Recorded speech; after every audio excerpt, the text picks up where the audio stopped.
r/TooAfraidToAsk. Throw_me right_away says, I don't think I'm racist. I don't want to be racist, but I feel more and more like my lived experience is making me racist. Does even having that thought make me a racist? As far as I know, I have no inherent problems with people of any race, color, sex/gender identity, class, creed, religion, nationality, you name it. I've always been about as accepting a person as they come. I've worked, played, associated, partied, and become friends with everyone and anyone who comes my way.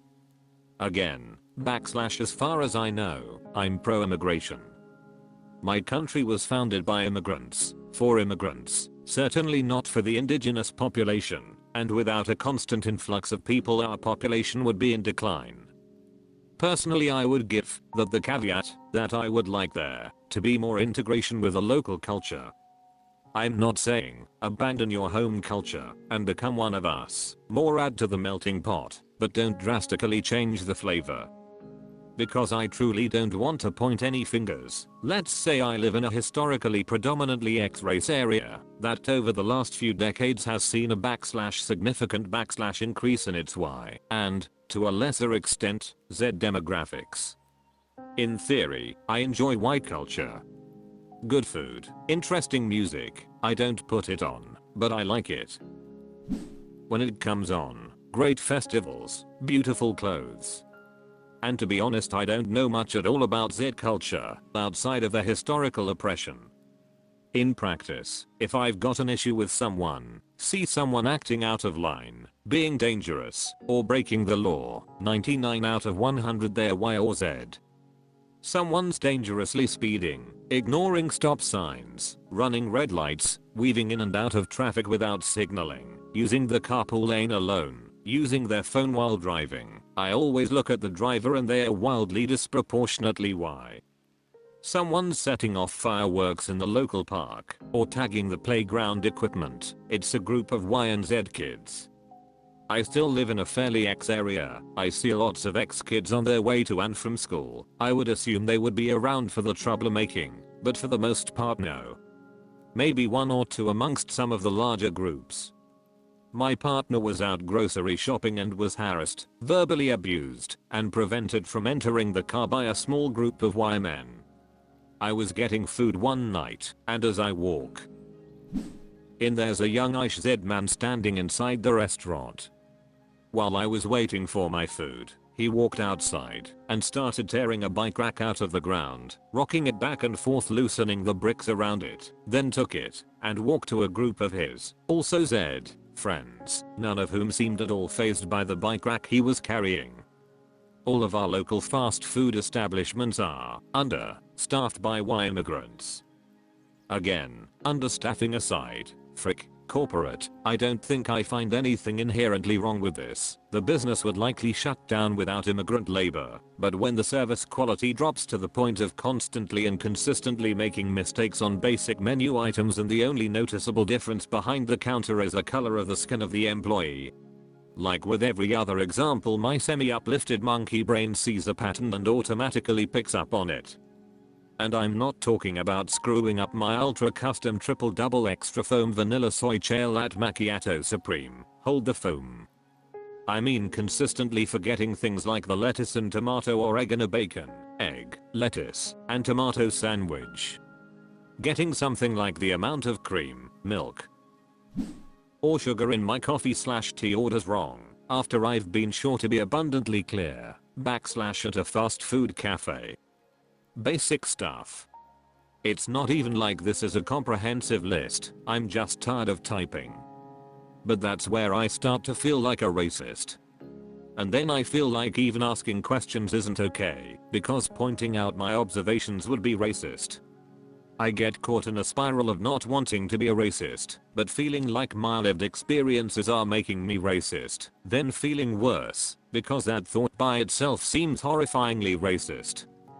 I don't want to think like that, but the world I live in and experience is teaching me otherwise, and good lord that's awful, right? I don't consume mainstream news media, or much media at all these days, so I don't think it's news stories and the like skewing my perception, it's just what I see and live every day. Am I really just an awful bigot? Am I supposed to ignore my own lived experience? Have there been huge swaths of ex-people being selfish, dangerous assholes maintaining the balance just outside my peripheral vision for the... This mocking horse says, you have to bear in mind that social disorder in society is associated with poverty. Whatever society you live in, teenage boys from rough areas cause a lot of trouble. If you live in America, where black people have been historically disadvantaged, many of those rough teenagers are black. However, if you live in a predominantly white society, such as Ireland, most of those rough teenagers are white. Where Americans associate teenagers with black skin and baggy jeans who talk with their own version of English as troublemakers, the Irish associate teenagers' white skin and tracksuits who talk with their own version of English as troublemakers. Whatever the stereotype of your society's troublemakers, the background of those individuals is always the same: low socioeconomic status. In short, you think you are bothered by race Y, but you are actually bothered by your society's lowest socioeconomic group. Overnight Toast says, yeah, this is a great response. In addition to these points, I was going to comment to remind Op that he lives in one singular place. And if he is beginning to attribute negative qualities to the entire race, he is doing so based on his small sample size of experiences. Zal27 says, this is a great response. My so and I have struggled to express ourselves in the same vein as Op, because we've had the same general experiences. But I have a related question. If we identify a lower socioeconomic group in a society, why does that group seem to correlate with the lived experience in situations that don't have to do specifically with poverty? Like to use Op's examples, why do those in a lower socioeconomic groups tend to drive like maniacs? Cars and trucks all generally work the same, the road laws are the same for everyone, so why does X group drive more safely than Y? If fast food service is basically all the same job, why do we generally experience that excess services is generally of higher quality than Y? Thanks for writing all that out, Op, you aren't the only one thinking about this. Badatist 888 says, while there are factors like the human's mind tendency to notice the other in such instances, for example, it is also important to acknowledge there are trends between races that line up with other factors. For example, the largest factor statistically for success in most countries is intergenerational wealth. If there has been a country that has spent generations withholding assistance from some races, and not others, that will affect the amount of intergenerational wealth. Or to put it another way, don't attribute to race what can be attributed to poverty. That is true for a lot of things. I do think it's important to hold people accountable for their actions, but I think it's also important to recognize that history has screwed particular demographics over. Like, I'm a white dude. But the more I looked into systemic oppression in the USA, well, there seems to be no bottom of the barrel. Learning about how some races were kept from getting what they should have from the GI Bill, redlining the number of times that minorities have formed their own economic centers just for them to be burned down, and in one case, literally bombed. r/TooAfraidToAsk. Bangla Polska says, when white Americans without tribal affiliation talk about having native ancestry in their family law, why is it always Cherokee? I live in 9 Seneca reservations. In my region, people make it clear when it comes up that if there's any tribal membership, it's Seneca.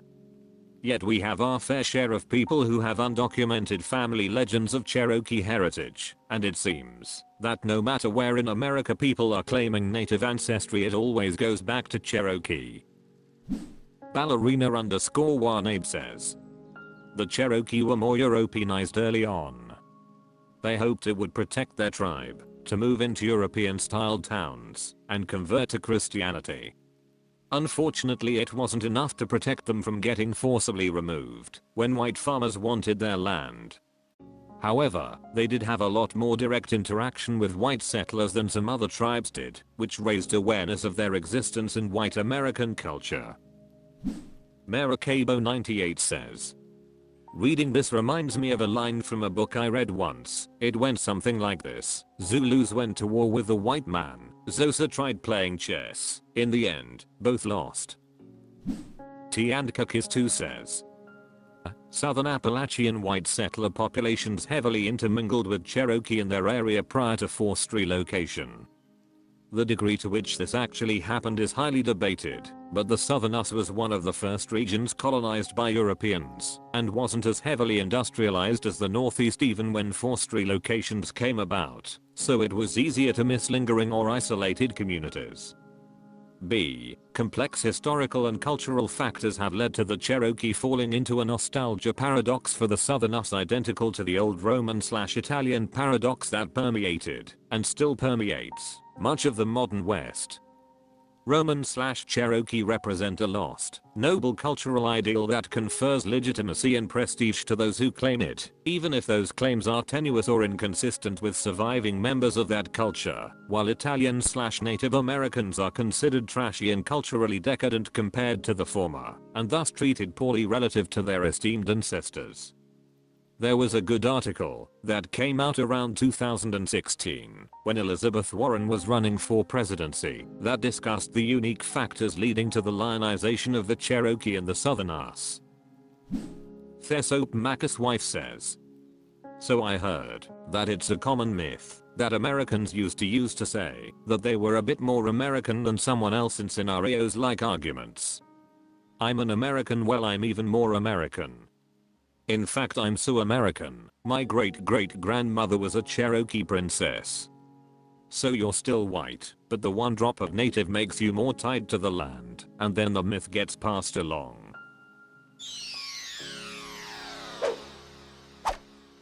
That's all for this video. Thank you for watching. Please subscribe.